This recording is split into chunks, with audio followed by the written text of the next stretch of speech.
भाषा मन के विचारों को अभिव्यक्त करने का एक माध्यम है। जरूरी नहीं है कि आप अपने मन के विचारों को बोलकर ही अभिव्यक्त करें। आप उन्हें लिखकर, संकेतों के माध्यम से अभिव्यक्त कर सकते हैं। ये सब भाषा है। जैसे जानवर क्या करता है, अब लिख तो नहीं रहा है वो, तो या तो वो बोल रहा है या उनके कुछ अपने संपर्क करने के कोई माध्यम होंगे, वो उनकी भाषा है। ठीक, तो चलिए, तो भाषा के बारे में हमारा संविधान क्या कहता है। हमारे संविधान में भाषा के ऊपर दो जगह वर्णन दिया हुआ है। एक है भाग 17, ठीक, जो पूरा राजभाषा के ऊपर है, और एक है अनुसूची 8। हम जो आज डिस्कस करने वाले हैं वो हम केवल आज भाग 17 की बात करेंगे। इसकी बात करेंगे हम आज, केवल भाग 17 की ही बात करने वाले हैं। तो चलिए भाग 17 की शुरुआत करते हैं। हाँ, तो भाग 17 राजभाषा को बताता है। अच्छा, अब हम बात करें कि राजभाषा होती क्या है। ठीक, राजभाषा, तो राजभाषा का मतलब यहाँ पर आप समझना, जो भी नए होंगे, या राज्य भाषा से यहाँ मतलब नहीं है। किससे? राज्य भाषा अलग है, राजभाषा अलग है।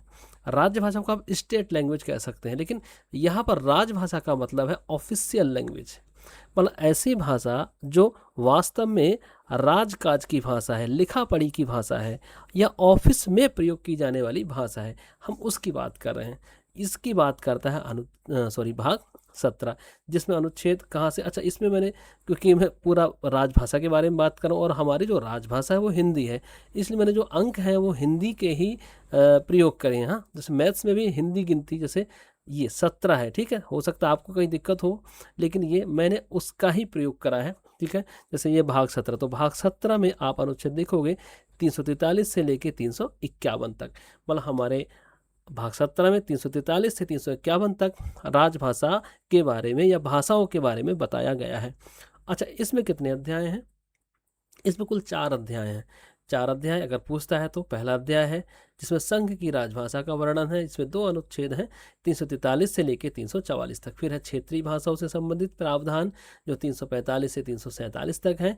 फिर है न्यायालयों में कौन सी भाषा प्रयोग की जाएगी, अध्याय 3 में, वो है आपका 348 से 349 तक। और चौथा अध्याय जो बोलता है 350 से लेके 351 तक। तो हमारा जो भाग 17 है राजभाषा या मैं कहूँ ऑफिशियल लैंग्वेज से संबंधित है, जिसमें 4 अध्याय हैं और अनुच्छेद 343 से लेके 351 तक वर्णन है। तो चलो सबसे पहले हम देखते हैं अध्याय 1 के बारे में। इसमें क्या लिखा पड़ा है?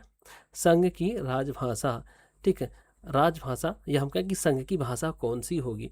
तो वैसे तो 343 में लिखा पड़ा है हिंदी, लेकिन अगर आपको बोलो स्पेसिफिक, मैं हमेशा बात करता हूँ कि थोड़ा घुस के पूछ ले कि बताओ संघ की राजभाषा कौन से अनुच्छेद में है, तो अनुच्छेद 343 का 1 कहता है कि संघ की जो राजभाषा है वो हिंदी होगी, और लिपि कौन सी होगी? देवनागरी। ठीक, भाषा राजभाषा, राजकाज की भाषा, ऑफिस में जो यूज होगी। जैसे मैंने कहा कि आपके जो जाति प्रमाण पत्र है, आपका जो स्थायी निवास है, ये सब आपके कौन सी भाषा में है? आजकल तो खैर इंग्लिश में भी बन जा रहा है, लेकिन जब हम छोटे थे तो सारे के सारे हिंदी में ही लिखे जाते हैं। जैसे स्टाम्प पेपर है, ये सब। ठीक, अब तो ड्यूअल लैंग्वेज हो गया है, लेकिन फिर भी राजकाज की भाषा कौन सी है? हमारे संघ की, सेंटर की। हाँ, वो कौन है? आपकी हिंदी होगी। मैं संघ से मतलब यहाँ पे सेंटर से है। और लिपि कौन सी होगी? देवनागरी। लेकिन जब संविधान प्रारंभ हुआ उस समय भाई अंग्रेज ही काम करके गए थे, और अंग्रेज के सिखाए हुए लोग ही क्या कर रहे थे? काम कर रहे थे। तो इसलिए कह दिया था कि 1950 से लेके 1965 तक, कितने वर्ष? कुल 15 वर्षों तक इंग्लिश का ही ऑफिसों में, या मैं ऑफिसों कह दिया, ठीक है, देखो हिंदी मतलब इंग्लिश मैंने मात्रा लगा, ठीक है, कार्यालयों में क्या करा जाएगा? इंग्लिश का प्रयोग किया जाएगा। कब तक? 15 वर्षों तक। मतलब कह दिया है राजभाषा हिंदी है, लेकिन अभी 15 वर्ष तक आप इंग्लिश का ही क्या करो? प्रयोग करो।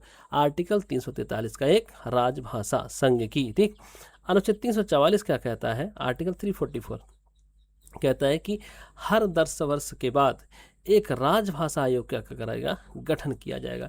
अच्छा, राजभाषा आयोग का गठन कौन करता है? वो राष्ट्रपति करता है।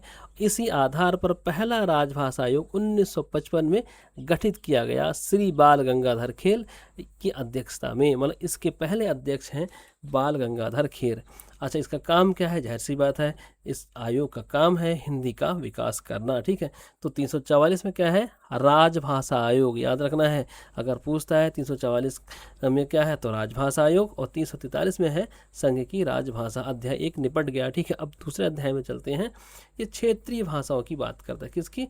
रीजनल लैंग्वेज की। हाँ, रीजनल, जैसे मैंने कहा कि मैं उत्तराखंड का हूँ। हाँ, अब कोई यूपी का होगा, कोई दक्षिण भारत में रहता होगा, तो उन स्टेटों के लिए उनकी राजभाषा क्या होगी, उनकी ऑफिस की लैंग्वेज क्या होगी। अब जैसे मैंने कहा कि अगर मैं बंगाल का निवासी होता, तो बंगाल में जो है वहाँ पर कौन सी भाषा होगी यूज ऑफिस? अब वहाँ हिंदी तो नहीं हो रही है, वहाँ हिंदी जानने वाला कोई है नहीं, तो वहाँ पर जाहिर सी बात है कौन सी रही होगी, वहाँ पर आपकी बंगाली रही होगी। ठीक है, अब ठीक है, देखते हैं। तो हम कह रहे हैं कि अनुच्छेद जो 345 है वो क्या कहता है कि राज्य कानून बनाकर एक या एक से अधिक भाषाओं को या हिंदी को राजभाषा बना सकता है। यहाँ समझना है, या हिंदी को।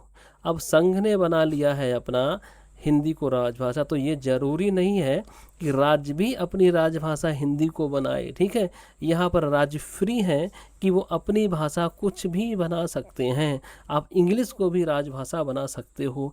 आप अगर आप अब तमिलनाडु में रहते हो, आप ठीक हो, तमिल को राजभाषा बनाओ। आपके ऊपर संघ थोप नहीं रहा है कि भाई हमारी राजभाषा है 343 के तहत, उसके तहत नहीं कि आप भी राजभाषा बनाओ। तो इसलिए 345 जो कह रहा है वो कह रहा है कि राज्य कानून बनाकर अपनी भाषा राजभाषा हिंदी को भी बना सकता है, या एक किसी को भी बना सकता है, या एक से ज़्यादा को भी बना सकता है।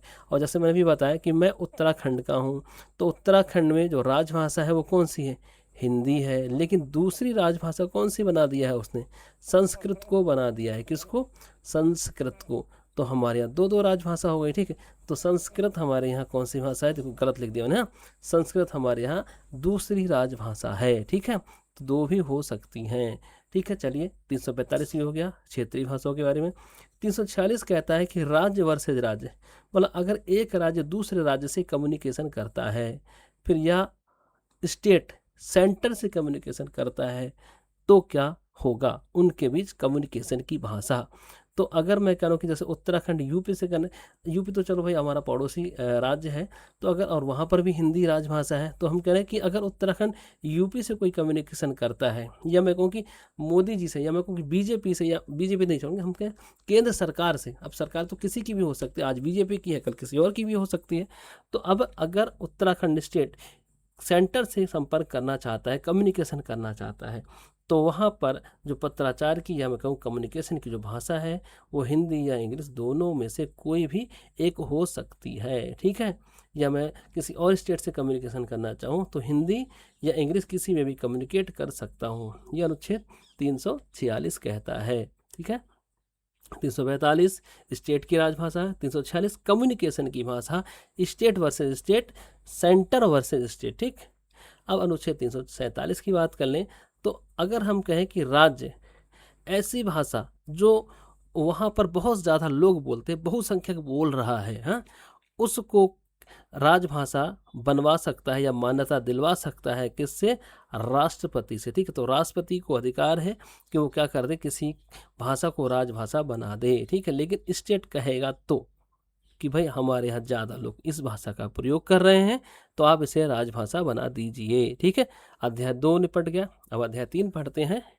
ये भी बहुत अच्छा पेपर के लिए है। अध्याय 3, सुप्रीम कोर्ट और हाई कोर्ट की भाषा क्या होगी। हाँ, अब जैसे आप लोग फिल्म देखते हो, भाई बहस चल रही है, हिंदी में बहस कर रहे हैं, वो तो मनोरंजन के लिए है। ठीक है, लेकिन अगर बात कायदे की करें, तो अनुच्छेद 348 कहता है कि जब तक संसद कोई कानून ना बना दे, जब तक संसद कोई कानून ना बना दे, सुप्रीम कोर्ट या सर्वोच्च न्यायालय, हाई कोर्ट या उच्च न्यायालय की जितनी भी कार्यवाहियाँ होंगी, वो सब काहे में होंगी?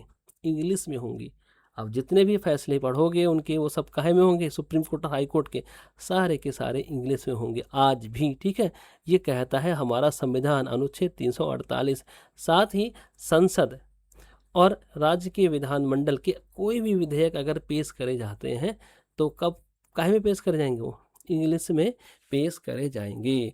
तो ये बहुत बार आ रखा है कि हाई कोर्ट और सुप्रीम कोर्ट की जो कार्यवाही की भाषा है वो कौन सी है, तो इंग्लिश है, याद रखना बाल को। इंग्लिश है आर्टिकल 348 और भाग 17 ये बताता है। ठीक है, अब बात करते हैं अनुच्छेद, ये अच्छा इंपॉर्टेंट है, अनुच्छेद 349 भाषा संबंधी विधेयक, मतलब कोई भी भाषा संबंधी विधेयक अगर पेश किया जाएगा तो उससे पहले राष्ट्रपति की मंजूरी क्या है, आवश्यक है। मतलब विधेयक पेश करने से पहले राष्ट्रपति की मंजूरी जरूरी है भाई। हाँ, अध्याय 3 हो चुका है, अब अध्याय 4 पे चलते हैं। इसमें दिशा निर्देशों की बात करी गई है। ठीक है, डायरेक्शन की बात करी गई है। तो इसमें अच्छे अच्छे 3 अनुच्छेद देख लेते हैं। असल में मैं कोचिंग पढ़ाता हूँ। ठीक है, तो लिखवाने की आदत है। तो 350 का क, 350 का ख और 351। तो सबसे पहले 351 देख लेते हैं। हाँ, 351 क्या कहता है कि ये अनुच्छेद निर्देश देता है सेंट्रल गवर्नमेंट को कि क्या करे, हिंदी के विकास, 351 की बात करूँ, हाँ, हिंदी के विकास और प्रचार की व्यवस्था करे या उसका डेवलपमेंट करे, उसका प्रचार करे, उसको बढ़ाए। यह अनुच्छेद 351 कहता है।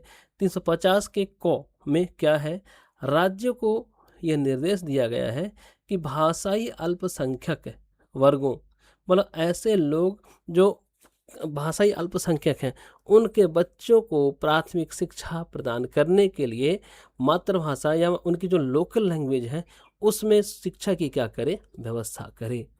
मतलब जो भाषाई अल्पसंख्यक हैं उनकी मदर टंग में क्या करी जाए, प्राथमिक शिक्षा दी जाए। ये राज्यों को निर्देश है। अब बात करते हैं 350 का ख कि भाषाई अल्पसंख्यकों के लिए राष्ट्रपति एक विशेष अधिकारी क्या कर दे, नियुक्त कर दे। ठीक, एक विशेष अधिकारी की नियुक्ति कर दे राष्ट्रपति। तो एक बार फटाफट ब्रीफ रिवीजन कर लेते हैं फटाक से। हाँ, तो भाग 17 की बात है। भाग 17 भाषा संबंधी है, मतलब राजभाषा है। इसमें कितने अनुच्छेद है, 343 से लेकर 351 तक। और अध्याय 4 है 343, जो कहता है कि संघ की राजभाषा कौन सी होगी, हिंदी होगी। और साथ में 344 कहता है कि एक राजभाषा आयोग हर 10 वर्ष में गठित किया जाएगा। और 348 कहता है कि क्या, कि हाई कोर्ट और सुप्रीम कोर्ट की भाषा कौन सी होगी। ठीक है, चलिए धन्यवाद, अभी तय रखते हैं, बढ़ते रहिएगा।